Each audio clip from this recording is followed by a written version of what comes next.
Vamos a hablar un poco sobre los tiempos del fin, lo que en la teología es conocido como escatología.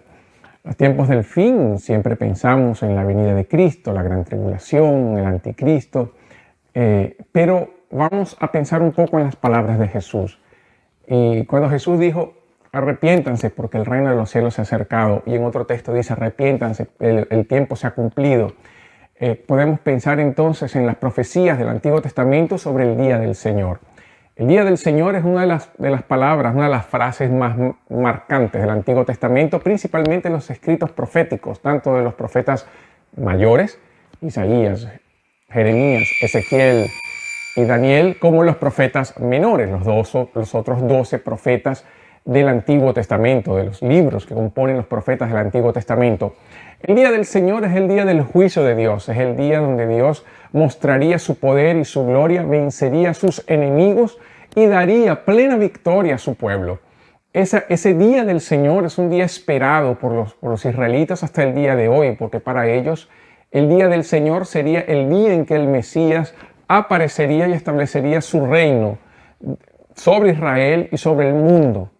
La cuestión es que cuando nosotros pensamos entonces en las profecías como un todo, nosotros tenemos que pensar en lo que es conocido como la perspectiva profética. Aquí no es otra cosa que el cumplimiento de una profecía dada por Dios en el Antiguo Testamento que se cumple de una manera dupla, en un contexto inmediato, en el tiempo del que el profeta vivía, y un contexto futuro que muestra justamente ese aspecto escatológico profético.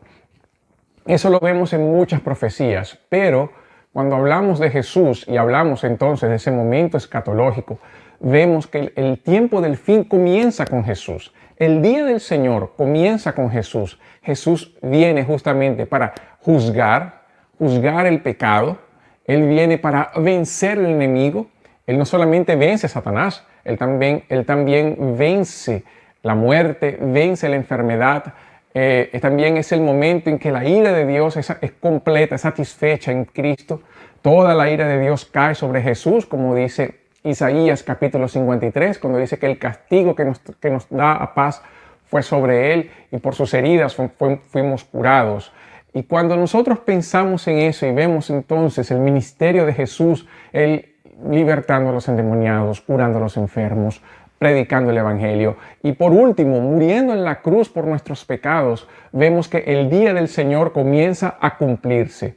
Es el momento en que los tiempos del fin comienzan. Nosotros no podemos pensar que los tiempos del fin comenzaron con las bombas de Hiroshima. No, eso no es lo que la Biblia dice. La Biblia va a mostrar que el tiempo del fin comenzó con Jesús y continúa en este periodo de tiempo. Nosotros estamos en los tiempos del fin desde el día en que Jesús llegó. Por eso nosotros vemos que todo lo que está escrito en Mateo capítulo 24 y en los textos paralelos con relación a la venida del Señor se cumplen consecutivamente y a lo largo del tiempo podemos decir, bueno, pero eso siempre ha pasado. Y la clave de eso está en el verso 8 de Mateo 24, cuando Jesús va a decir que vendrán muchos en mi nombre, verso 5, diciendo yo soy el Cristo y a muchos engañarán y oiréis de guerra y rumores de guerra. Es necesario que todo eso acontezca, pero aún no es el fin. Y dice que se levantará nación contra nación, reino contra reino, habrá pestes, hambres, terremotos en diferentes lugares. Y el versículo 8 dice, esto será principio de dolores como de mujer de parto. Y esa es la parte importante cuando vemos los tiempos del fin. Porque si recordamos, ¿no? Para aquellos que son padres, claro que es la mujer la que siente eso, pero el hombre también es testigo de todo eso, son las contracciones. Las contracciones, en la medida en que el tiempo de nacer el hijo llega, las contracciones se van haciendo más intensas y más cortas en duración. Y cuando Jesús dice que todo eso serán principios de dolores, y vemos entonces en la historia, en este tiempo, desde que Jesús vino hasta hoy, vemos que todos los conflictos, todas las dificultades, todo ha venido aumentando de intensidad y los tiempos y los intervalos están cada vez más cortos. Cuando vemos eso y entendemos eso, podemos decir que sí, ahora sí podemos entender por qué.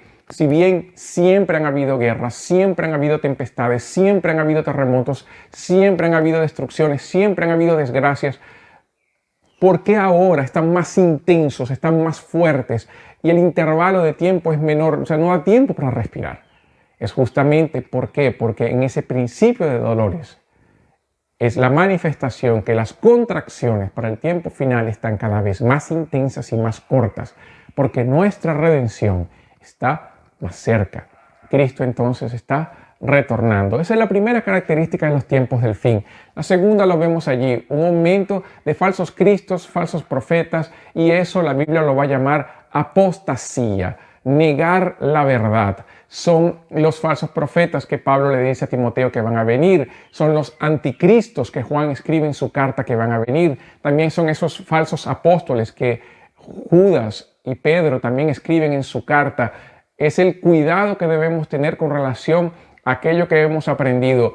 Habrá un aumento de herejías, un aumento de falsas doctrinas, habrán falsas visiones, falsos sueños, falsas profecías, muchas cosas van a acontecer, muchas señales y las personas se van a regir por las señales y van a decir, bueno, si hay un milagro es porque es de Dios, y no quiere decir eso.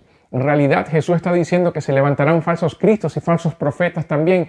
¿Cómo nosotros podemos pensar que milagros van a decir que es de Dios o no es de Dios? En Mateo capítulo 7, Jesús dice que muchas personas vendrán aquel día y dirán, Señor, en tu nombre hicimos muchos milagros. Y el Señor les dijo, apártense de mí, malditos, al fuego eterno.